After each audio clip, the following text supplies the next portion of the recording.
जो हमलावर हैं क्या वो काली पट्टी लगा कर आते हैं, काले झंडे लेकर आते हैं? क्या हमलावर बैनर लेकर आएंगे? कि अरविंद केजरीवाल जी को पटना हाई कोर्ट में जो एमएलए एमपी की जो अदालत है वहां पेश होना है, नहीं हो जैसे भी है इनको चाहे घसीट के लाओ, ये दिल्ली कमिश्नर जानेंगे। देखिए मैं आपको विकासपुरी की घटना के बारे में बता देता हूँ। हुआ क्या था वहाँ पे विकासपुरी में, जो महिलाएं थी, जो कुछ और लोग, वहाँ की जनता वो विरोध प्रदर्शन कर रही थी। जो हमलावर हैं क्या वो काली पट्टी लगा कर आते हैं, काले झंडे लेकर आते हैं? क्या हमलावर बैनर लेकर आएंगे? कोई इनसे पूछे। वो महिलाएं जो हैं हाथ में पानी लेकर आई थी, जो सुबह उनके घर में गंदा पानी पीने का आता है, जिससे उनके बच्चों की तबीयत बिगड़ रही है। वो चाहती थी कि अरविंद केजरीवाल जी भी पानी का एक घुट पीकर दिखा दें, तो उन्हें पुलिस ने दूर ही रोक लिया। और वहाँ जब पुलिस उनको रोक रही थी उस समय कुछ मीडिया के लोग उन लोगों से बातचीत भी कर रहे थे। अब अरविंद केजरीवाल जो हैं तो इतने शातिर, इनको ये लगा कि मीडिया चैनल में ये चलेगा कि जनता जो है वो अरविंद केजरीवाल जहाँ जहाँ पद यात्रा पे जा रहे हैं, जैसे महरौली में भी घटना घटी थी कि अरविंद केजरीवाल जी को हर जगह जनता के विरोध का सामना करना पड़ रहा है। इस चक्कर में इन्होंने मीडिया अपनी ही हमला करवा दिया। इनको ये था कि मीडिया में अब चलेगा अरविंद केजरीवाल के ऊपर हमला हुआ, टीआरपी ज़्यादा आएगी।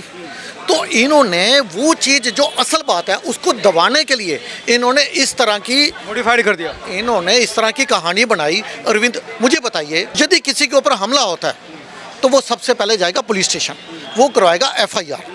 उसके बाद बात देखो, ये दिल्ली भारत की राजधानी है और ये भारत की राजधानी में बैठे मुख्यमंत्री हैं, कुछ छोटे मोटे आदमी नहीं है जिनके ऊपर हमला ऐसे ही हो गया। लेकिन ये वहाँ नहीं जाएंगे। मैं बताऊँ, ये बार बार झूठ की राजनीति करते हैं। ये जब अरविंद केजरीवाल जेल में थे तभी ये कह रहे थे कि अरविंद केजरीवाल जी को जान से मारने की कोशिश की जा रही है। क्या बोलते थे? अरविंद केजरीवाल जी का वजन कम हो गया, अरविंद केजरीवाल जी की इंसुलिन रोक दी, अरविंद केजरीवाल जी की किडनी फेल हो गई, लीवर फेल हो गया, उनको कैंसर हो सकता है। इतनी बड़ी बड़ी बीमारियों के नाम लेते थे, कोई दुश्मन के लिए ना ले अपने। लेकिन इन्होंने बस, मैं आपको बताऊँ, ये जो दिल्ली वालों को गंदा पीने का पानी मिल रहा है, गंदी यमुना मिल रही है, गंदी हवा मिल रही है, उसके लिए जनता के अंदर बहुत बड़ा रोष है। जनता जो है इनको सबक सिखाएगी। अभी लिटमस टेस्ट हुआ ना, अभी हरियाणा के अंदर भी हुआ, उसके पहले लोकसभा चुनाव में भी हुआ। 20% वोट नहीं आया अरविंद केजरीवाल जी को।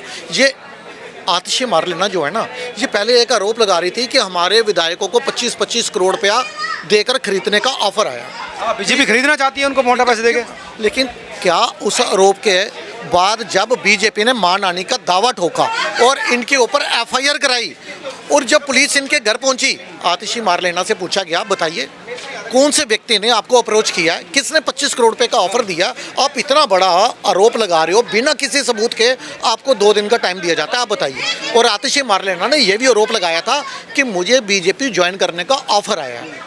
इसके ऊपर भी पूछा गया कि किसने ऑफर किया। उस समय इनका जवाब पता क्या था? कहते हैं मेरे किसी रिश्तेदार के घर में कोई व्यक्ति आया था, वो कह रहा था आतिशी मारलेना बीजेपी ज्वाइन कर ले। किसी रिश्तेदार के घर में कोई व्यक्ति आया, इन्होंने उसके ऊपर प्रेस कॉन्फ्रेंस कर दी पूरे मीडिया को बुलाकर। देखो, इनका मीडिया मैनेजमेंट बहुत अच्छा है और इनकी नाकामियों को छुपाने के लिए ना मीडिया का जो बजट इन्होंने अपना बढ़ा रखा है। देखिए, माननीय स्वर्गीय शीला दीक्षित के टाइम दिल्ली का विज्ञापन बजट था 15 करोड़ का, आज 550 करोड़ का दिल्ली का विज्ञापन बजट है। मुझे बताइए, जब अरविंद केजरीवाल अंतरिम बेल पे बाहर आए थे ना, उस समय सभी मीडिया चैनल में जी अपना इंटरव्यू दे रहे थे, लेकिन किसी मीडिया चैनल की हिम्मत नहीं थी स्वाति मालीवाल के बारे में पूछा जाए, शीश महल के बारे में कोई प्रश्न पूछा जाए। कुछ इनके पास लिस्ट आ जाती है मीडिया के पास कि ये वाले क्वेश्चन नहीं आप कर सकते अरविंद केजरीवाल से, और अगर इसके अलावा कोई और प्रश्न किया तो उसके ऊपर क्रॉस क्वेश्चन नहीं कर सकते। जो अरविंद केजरीवाल ने आंसर दिया वो सफिशिएंट है, क्रॉस क्वेश्चन नहीं कर सकते। ये पहले, अभी आपको बताऊं, इन्होंने जो आरोप लगाया था ना मोदी जी के बारे में, चौथी पास राजा, 19 नवंबर की ये अभी दीपावली के बाद 19 नवंबर पटना हाई कोर्ट से समन आ गया। इनको भी समन आया और दिल्ली के, मतलब बिल्कुल तथ्य से बोल रहा हूँ, दिल्ली के पुलिस कमिश्नर को भी बोला गया है कि अरविंद केजरीवाल जी को पटना हाई कोर्ट में जो एमएलए एमपी की जो अदालत है वहाँ पेश होना है, नहीं हो जैसे भी है इनको चाहे घसीट के लाओ, ये दिल्ली कमिश्नर जानेंगे। क्योंकि इन्होंने बोला था ये चौथी पास राजा, और इनकी ये फर्जी डिग्री का आरोप जो है जो इन्होंने लगाया था गुजरात यूनिवर्सिटी के ऊपर, तो यूनिवर्सिटी के जो रजिस्ट्रार हैं उन्होंने भी मानहानि का दावा ठोका हुआ है।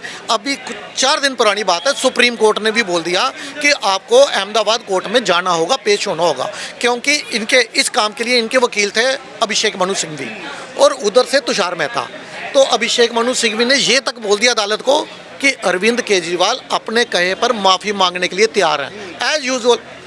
तो तुषार जो मेहता हैं हमारे सॉलिसिटर जनरल जो हैं, उन्होंने ये बोला कि सर ये हैबिचुअल ऑफेंडर है अरविंद केजरीवाल, ये रोप लगाता है फिर भाग जाता है फिर कोपचे में जाके माफ़ी मांग लेता है, इस बार नहीं माफ़ करना हमने इनको। देखो इन्होंने अरुण जेटली जो स्वर्गीय अरुण जेटली जी हैं उनके ऊपर आरोप लगाए, जब नोटिस आए तो माफ़ी मांग ली। इन्होंने नितिन गडकरी साहब के ऊपर भी आरोप लगाए, नोटिस आया तो लिखित में माफ़ी मांगी, मंजेठिया से भी लिखित में माफ़ी मांगी। ये क्या कर रहे थे, पहले आरोप बड़े बड़े जनता के बीच में जाकर लगा रहे थे और फिर कोपचे में जाके लिखित में माफ़ी मांग के साइड पे हो जाते थे।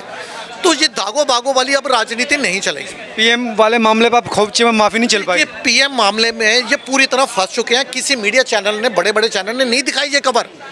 ये 4 दिन पुरानी खबर सुप्रीम कोर्ट सोमवार की बहुत बड़ी खबर है। ये बहुत बड़ी खबर है कि अरविंद केजरीवाल जी को पटना एमएलए एमपी की अदालत में भी पेश होना है और अहमदाबाद जो मेट्रोपॉलिटन मैजिस्ट्रेट हैं उन्होंने भी समन भेजा है संजय सिंह। और ये प्रेस कॉन्फ्रेंस देखो, इन्होंने आरोप पहले तो लगा दिए सदन के अंदर विशेष सत्र बुलाकर कि आपको एक अनपढ़ राजे की कहानी बताता हूँ, ठीक है। इनको ये था कि सदन के अंदर कही हुई बात जो है उसके ऊपर एक्शन नहीं होगा, कोई कानूनी कार्रवाई नहीं होगी। लेकिन केजरीवाल जवान फिसल गई। इनकी जब सभा के अंदर जब जनता को संबोधन कर रहे थे उस समय जब इन्होंने बोल दिया और प्रेस कॉन्फ्रेंस करके संजय सिंह ने भी ये बोल दी चौथी पास राजा है, उसके बाद इनके पास फर्जी डिग्री है। और फर्जी डिग्री अगर आप कह रहे हो गुजरात ने फर्जी डिग्री दिया, गुजरात यूनिवर्सिटी ने, तो गुजरात यूनिवर्सिटी की प्रतिष्ठा का सवाल था, तो उनके रजिस्ट्रार ने इनके ऊपर मानहानि का केस ठोका। अब ये देखना इसके ऊपर इनको सजा मिलेगी। और ये जो कह रहे थे ना, इन्होंने जो जनता के अंदर भी अपना अल्फनामा साइन करके दे रखा था ना अरविंद केजरीवाल जी ने, मैं गाड़ी बंगला सिक्योरिटी नहीं लूँगा, ये जनता की अदालत में दिया था। यदि ये सही अदालत में दिया होता ना तो अंडर सेक्शन IPC 193 इनके ऊपर 3 से 7 साल की सजा का प्रावधान है।